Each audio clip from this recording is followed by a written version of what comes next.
Hello friends, मैं आप लोगों के साथ अजीत कुमार सिंह। आपका स्वागत है मेरे चैनल में।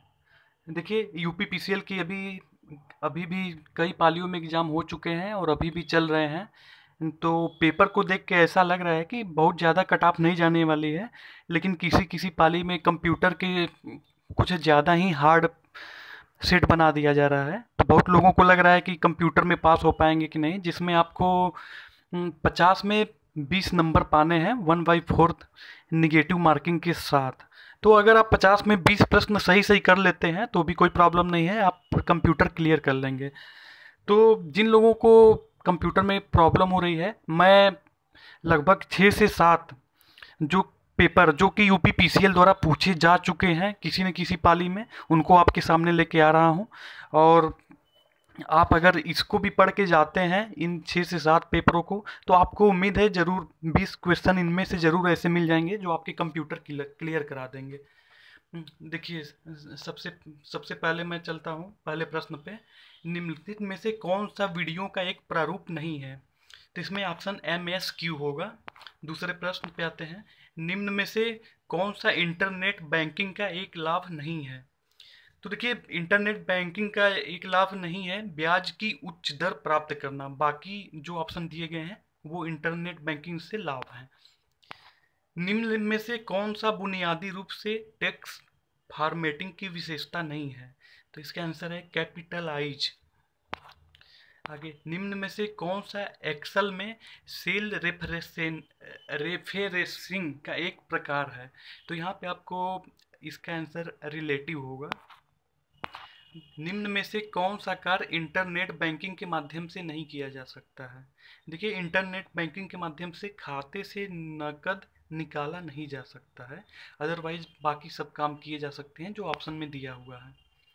निम्नलिखित में से कौन सा एक ओएस ऑपरेटिंग सिस्टम नहीं है? अपाचे। देखिए, आप ऑपरेटिंग सिस्टम जानते ही होंगे, तो उसमें कई ऑपरेटिंग सिस्टम के कई टाइप होते हैं जिनका नाम दिया है विंडोज, लाइनेक्स, एंड्रॉयड, ये सब ऑपरेटिंग सिस्टम सिस्टम है, लेकिन अपाचे नहीं है।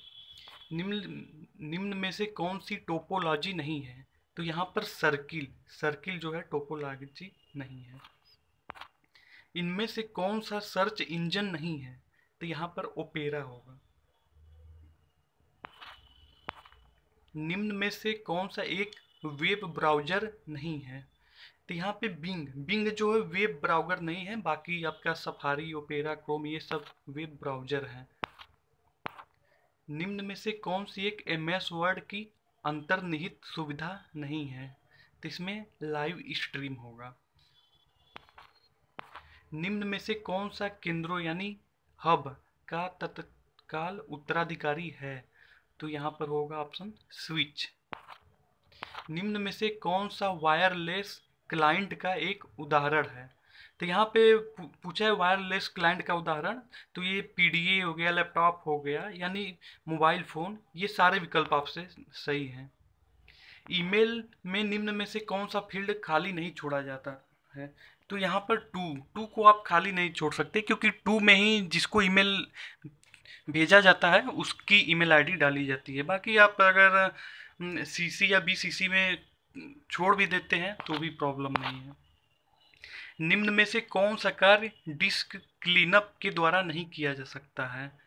तो इसका ऑप्शन होगा पावर विकल्प बदलना। इंटरनेट पर दस्तावेज या संसाधनों का पता लगाने की योजना को क्या कहा जाता है? तो URL। इसका फुल फॉर्म होता है यूनिफॉर्म रिसोर्स लोकेटर। इसी के थ्रू आप कोई भी पते पे जा सकते हैं। जैसे कोई भी वीडियो हो, यूट्यूब पे ही मान लीजिए कोई वीडियो हो, तो उसका URL भेज दिया जाता है, उस पर 1 क्लिक करेंगे तो आप डायरेक्ट उस वीडियो को देख सकते हैं। एक वस्तु को माउस से क्लिक करके उसे स्थानांतरित करने को क्या कहा जाता है? ड्रैगिंग। देखिए, कंप्यूटर स्क्रीन पे कोई चीज़ें होती है, चाहे फोटो हो या कोई फाइल हो, उसको हम माउस के क्लिक करके उसको ऊपर नीचे या कहीं भी ले जाके शिफ्ट कर देते हैं, उसी को हम ड्रैगिंग बोलते हैं। उस बैकअप को क्या कहा जाता है जिसमें केवल अंतिम पूर्ण बैकअप के बाद किए गए परिवर्तन शामिल होते हैं? तो इसको इंक्रीमेंटल बैकअप कहा जाता है, जिसको हिंदी में वृद्धिशील भी बोल सकते हैं। डिफ़ॉल्ट रूप से विंडो में उपयोगकर्ता द्वारा बनाई गई सभी फाइलों को कहाँ संग्रहित किया जाता है, तो ये माई डॉक्यूमेंट्स होता है।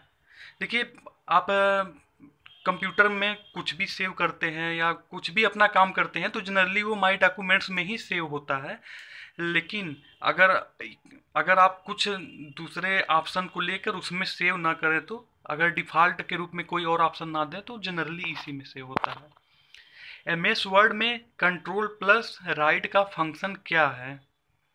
देखिए, कंट्रोल प्लस राइट से हम अगले शब्द पर जाते हैं। CSS के लिए प्रयुक्त होता है, कैस्केडिंग स्लाइड शीट्स होता है। एक्सेल में कैंसिल बटन कहाँ स्थित होती है? देखिए, एक्सेल में कैंसिल बटन फार्मूला बार पर स्थित होती है। आपकी मौजूदा फाइल नए रूप में किसके द्वारा सेव की जा सकती है बिना आपकी मूल फाइल को अधिलेखित किए बिना? तो सेव एज कोई भी चीज़ जो आप सेव करना है तो सेव एज में जाके न्यू फाइल या न्यू फोल्डर किसी में भी सेव कर सकते हैं। पासवर्ड के संबंध में निम्न में से कौन सा कार्य बुरा माना जाता है? तो इसका ऑप्शन है एक से अधिक खातों के लिए समान पासवर्ड रखना, मतलब keeping same password for multiple account. Ruler bar के प्रयोग से आप एमएस वर्ड में क्या समायोजित कर सकते हैं? तो इसका ऑप्शन होगा खरोज। ये हिंदी में है, जिसको इंग्लिश में बोलते हैं इंडेंटेशन। डिजिटल पेमेंट में विस्तृत लेन देन के लिए पसंदीदा स्थानांतरण मोड है RTGS। ये इसका राइट ऑप्शन है। ये देखिए, बाइनरी से ऑक्टल में चेंज करने के लिए दिया है। 11010 को अष्टभुजाकार में परिवर्तित करें। तो इसको कन्वर्जन का आप रूल पढ़ सकते हैं, या अदरवाइज अगर वो तो मैं अपने नेक्स्ट वीडियो में कन्वर्जन के सारे रूल बताऊंगा और उसे अपलोड जल्दी ही करूंगा। फ्लैश ड्राइव एक प्रकार का क्या है? ये है EEPROM, यानी इसका फुल फॉर्म होता है electronically erasable programming read only memory. Excel sheet में A3 संबंध A6 क्या दर्शाता है? तो इसका राइट आंसर हो जाएगा A3, A4, A5, A6, यानी ये ड्यूरेशन रहता है। जिसको आप ए से A6 तक दे दिया गया है तो आप दोनों को इंक्लूड करते हुए बीच के सारे खानों को लेके चलेंगे। आपके विंडो सिस्टम में एक स्थित रूप में संग्रहित यानी स्टोर्ड डेटा को क्या कहा जाता है? इसको फाइल कहा जाता है। IMAP प्रोटोकॉल इनमें उपयोग किया जाता है। IMAP प्रोटोकॉल का उपयोग ईमेल में किया जाता है। RTGS स्टैंड फॉर, मतलब RTGS का फुल फॉर्म पूछा है तो इसका होता है real time gross settlement. IEEE 802.11 मानक किस वर्ष में विकसित किया गया है? तो उसको आप याद रखिएगा, 1997 में 1997 में ये मानक विकसित किया गया था। विंडोज 8 OS के बाद आया था। देखिए, इसका करेक्ट आंसर है विंडो 10। देखिए, विंडो 8 जब आया था तो उसका विंडो अपना कई वर्जन निकालता रहता है, हर 2 या 3 साल पे एक नया वर्जन निकाल देता है। तो विंडो 8 के बाद आने वाला विंडो 10 है जो अभी प्रेजेंट में चल रहा है, ये आपका 2015 का है। पावर पॉइंट टेम्पलेट का एक्सटेंशन क्या होता है? तो पावर पॉइंट का टेम्पलेट होता है POTX।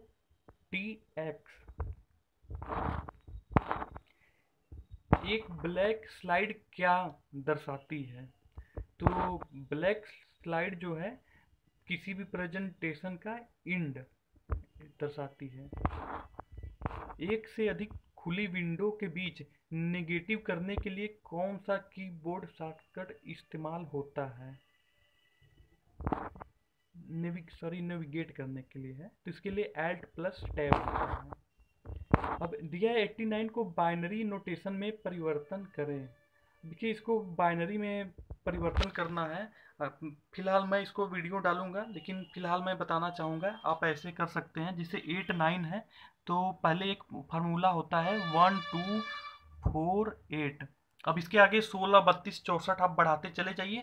अब देखिए 9 को चेंज करना है तो हम 8 को ऐड कर दें और 1 को ऐड कर दें तो मेरा 9 बन जाता है। तो जिसको ऐड किए हैं उसके नीचे 1 1 ले लेते हैं, जिसको छोड़ दिए हैं उसके नीचे 0 0 ले लेते हैं। तो ये हमारा 1001 ये 9 का एक्सटेंशन हो गया। इसी तरह से आप 8 का भी निकाल लेंगे। 8 का निकालना रहेगा तो देखिए हम 8 का निकालना है तो केवल 8 को ले लेते हैं, यानी इसका 8 को 1 मान लिए, बाकी सब छोड़ दिए, 1 0 0। तो ये हमारा एक्सटेंशन बन जाता है। आप इस तरह से कन्वर्ट कर सकते हैं। Full form of F D D I का फुल फॉर्म, इसका फुल फॉर्म होता है फाइबर डिस्ट्रीब्यूटेड डेटा इंटरफेस। अब हम वर्ड में किसका उपयोग करके शब्द पर जोर दे सकते हैं, तो हाईलाइट है इसका ऑप्शन। इंटरनेट एक्सप्लोरर कब लॉन्च किया गया था? देखिए इंटरनेट एक्सप्लोरर 1995 में लॉन्च किया गया था। स्लाइड इंडिकेटर क्या प्रदर्शित करता है? देखिए स्लाइड इंडिकेटर जो है ये आगामी स्लाइड का शीर्षक और आगामी स्लाइड की संख्या दोनों को प्रदर्शित करता है। इंटरनेट एक्सप्लोरर में F11 का क्या उपयोग है? देखिए F11 का उपयोग होता है टगल फुल स्क्रीन, यानी पूरी स्क्रीन को चालू करने के लिए। इनमें से कौन सा वर्ड में एक डिफॉल्ट टैब स्टॉप है? तो वो लेफ्ट है इसका आंसर। निम्न में से कौन सा विंडो का एक सहायक प्रोग्राम नहीं है? देखिए VLC प्लेयर ये विंडो का सहायक प्रोग्राम नहीं है। ये किसी मूवी वगैरह को चलाने के लिए, ऑडियो वीडियो फाइल को ओपन करने के लिए यूज होता है। कई असंबंधित प्राप्तकर्ताओं को समान मेल किसके अधीन पर प्रसारित किया जा सकता है? ये इसका ऑप्शन होता है BCC। इसका फुल फॉर्म भी होता है ब्लिंड कार्बन कॉपी। किस परिस्थिति में न्यूनतम बिजली की खपत होती है? देखिए शट डाउन, इसमें ऑप्शन में दिया है शट डाउन। तो आप जानते हैं, ये तो जनरली आप सोच के मान सकते हैं कि कोई भी सिस्टम अगर ऑफ है तो वो बिजली नहीं खाएगा, यानी शट डाउन कंडीशन में सबसे कम बिजली की खपत होती है। वो कौन सा उपकरण है जो एक भौतिक छवि को डिजिटल में बदलता है? तो ये देखिए स्कैनर है। स्कैनर के थ्रू आप किसी भी फाइल या जो हार्ड कॉपी में है उसको स्कैन करके आप उसको डिजिटल में चेंज कर सकते हैं। कुछ कट करने के लिए कौन सा कीबोर्ड का इस्तेमाल यूज होता है? देखिए कट करने के लिए Ctrl+X का यूज होता है। अब ये जानते होंगे, जैसे Ctrl+C है, इसका यूज होता है कॉपी के लिए, और Ctrl+V है, इसका यूज होता है पेस्ट करने के लिए। आपके सिस्टम को बूट करने के बारे में निर्देश इनमें से संग्रहित किए जाते हैं। इसका यूज है बायस। इसका फुल फॉर्म होता है basic input output system. Linux में एक नई निर्देशिका यानी डायरेक्टरी बनाने के लिए कौन सी कमांड का प्रयोग किया जाता है? तो लाइनक्स में एक नई डायरेक्टरी बनाने के लिए यूज किया जाता है mkdir। देखिए फ्रेंड्स, मैं आगे भी अभी जितने भी एग्ज़ाम हो चुके हैं, जो पेपर मिल रहे हैं, मैं उनके सारे वीडियो कंप्यूटर के बना के यूट्यूब पे अभी अपलोड करूंगा। अगर आप मेरे चैनल को सब्सक्राइब नहीं किए हैं तो ज़रूर कर लीजिएगा मेरे आगे के सारे वीडियो देखने के लिए। और मुझे उम्मीद है कि कंप्यूटर में सारे क्वेश्चन लगभग बार बार एक ही प्रश्न रिपीट होते हैं, कोई किसी शिफ्ट में कोई किसी शिफ्ट में। अगर आप इन प्रश्नों को भी पढ़ के जाते हैं तो मुझे उम्मीद है कि आपको 20 क्वेश्चन किसी भी हाल में ज़रूर सही होंगे। प्लीज़ अगर अच्छा लगा हो तो आप लाइक एंड सब्सक्राइब ज़रूर कर लीजिएगा मेरे नेक्स्ट वीडियो के लिए। मैं आपके साथ अजीत कुमार सिंह, धन्यवाद।